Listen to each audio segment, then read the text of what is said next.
ഗതാഗതക്കുരുക്കിൽ വലഞ്ഞ് Malappuram Valanchery town.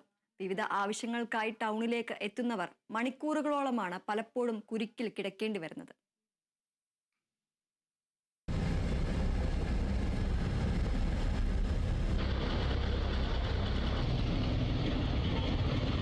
അവധിക്കാലമായതിനാൽ റോഡിലേക്ക് ഇറങ്ങുന്ന വാഹനങ്ങളുടെ എണ്ണം കൂടിയത് കാരണം കാൽനടയാത്ര പോലും ഇപ്പോൾ ദുരിതമായിരിക്കുകയാണ്.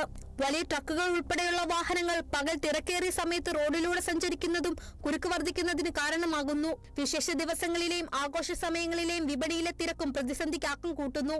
ദേശീയപാത നിർമ്മാണ കമ്പനിയായ KNRL-മായി നടത്തിയ ചർച്ചയ്ക്ക് ശേഷം നിർമ്മാണം പൂർത്തിയാക്കിയ വയഡക്ട് പാലം വിഷുവിന് മുൻപേ ഗതാഗതത്തിനായി തുറന്നു നൽകിയിരുന്നു. പുതിയ പരിഷ്കാരം ടൗണിലെ ഗതാഗതക്കുരുക്ക് ഒഴിവാക്കുമെന്നായിരുന്നു അധികൃതരുടെ കണക്കുകൂട്ടൽ. കുറ്റിപ്പുറം, കുന്നംകുളം, ഗുരുവായൂർ, തൃശൂർ, എറണാകുളം ഭാഗത്തേക്ക് പോകുന്ന ചെറിയ വാഹനങ്ങൾ പാലത്തിലൂടെ യാത്ര ചെയ്യണമെന്നായിരുന്നു നിർദ്ദേശം നടപ്പാക്കിയിട്ടും റോഡിലെ കുരുക്ക് കഴിയുന്നില്ല.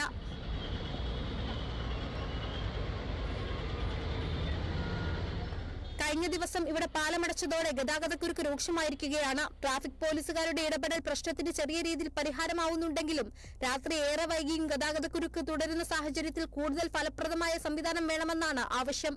Kerala vision news, Malappuram.